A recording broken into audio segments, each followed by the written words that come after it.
Hey, just as a quick introduction, I had a couple audio issues through recording this, and I'm not going to fix them because it's been a long time since I've made videos, and I just want to get one done and not look for excuses not to let this go.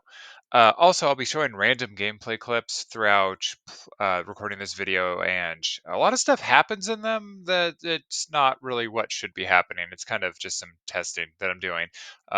Weird things happen. It's kind of funny, but yeah. Hello, everybody. It's been quite a while, but welcome to another devlog. Today, I want to talk about the gameplay loop and the story for the game. I'll start with the story because it's not going to be very complicated or in depth at all. In essence, you're just a part of a group of warriors who are sent to this land to save it from the increasing rise of evil things and monsters and bad people. As you progress through the game, you're going to meet a bunch of NPCs, some bosses, various other sources that'll help fill in the story as to what's causing this rise in evil and monsters in this land and why it's such a good thing that you happen to be there to stop it before it spreads outside and, consumes the world or something horrible. Really, the story is just a setting for what's really important here, and that's the gameplay. All right, let's talk about the gameplay loop a little bit.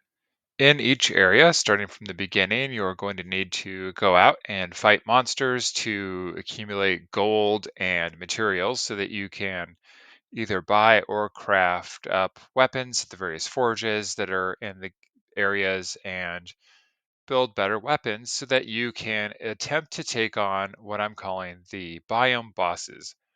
Biome bosses are huge, very powerful, extremely difficult enemies that often have special abilities locked behind them. Defeating a biome boss is key towards progressing through the game, and sometimes may even be like a requirement in a sense to make it through an adjacent biome if, a certain ability is just needed.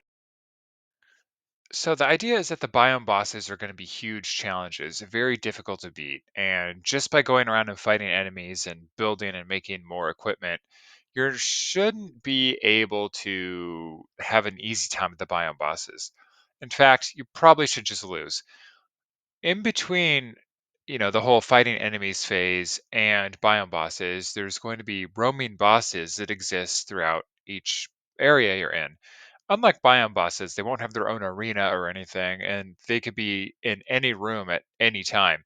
Um, and they're basically like in between really hard enemies and like real bosses, but they'll drop better loot and better materials that'll help elevate you towards the next step on your path towards facing a biome boss.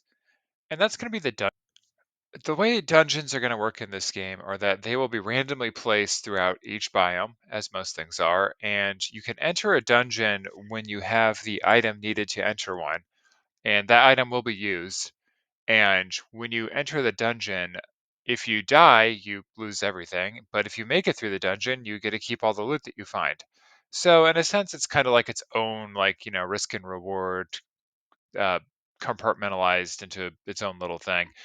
Dungeons are randomly generated like the overworld. They're significantly smaller. They all will have a dungeon boss as well as various rooms of loot and monsters.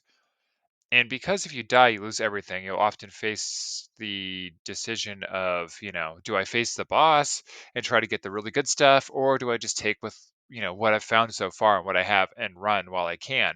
But as soon as you leave that dungeon, as it's randomly generated, each time you enter, you'll never be able to go back to that specific dungeon. So, risk reward, you can pick your stuff there.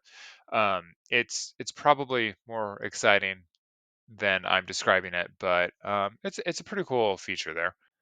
And so you've started out fighting enemies, and then you've, defeated some roaming bosses, and then you've done some dungeon diving for really good stuff. That's the point when you're pretty much able to take on the biome boss. However, when you've cleared dungeons or defeated some of these roaming bosses, it'll cause the biome you're in to increase in a sort of unofficial threat level, which will allow even more difficult monsters to appear in the area, which will provide even better loot and even more things. It's kind of how the balancing is going to go, as you can go to any biome in any order, really, based on just what you happen to stumble on. You may be able to sneak by some of the biome bosses and go into a different area, and as opposed to scaling monsters stat wise or anything like that, I'm going to just have certain monsters sort of locked behind progress events. And also, by locking certain enemies behind progress, it gives incentive to revisit prior areas. There could be some very strong forest enemies that drop really rare and useful materials, but they may not spawn until you've made your way through the bulk of the game. Um, there will be a fast travel system. I feel like that's a good point to, or a good place to add that in. So backtracking will not take forever. Plenty of maps, plenty of opportunities to have your maps automatically fill out by interacting with NPCs. Um, I keep trying to think ahead of, like, okay, if I want people to be able to backtrack, I want to make that not arduous and a terrible experience. And there's nothing less fun, I think, in games than having to backtrack across an entire map just for something that you maybe slightly missed or need to go back for, that only takes 5 seconds, but also takes like an hour and a half of your time. So trying to avoid that stuff, trying to make reasons to speed up travel when necessary as well.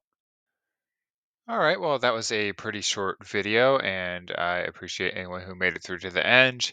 I have some more interesting things coming down the way. I'll probably be talking a lot about enemy design, creation, and AI in the near future, as um, you may have figured it out from this video, but I need to make a lot of enemies, and a lot of enemies themed for different areas, and that's going to take a little bit, but I'm excited for it because a variety of enemies is, I think, what is really going to make this game interesting and fun.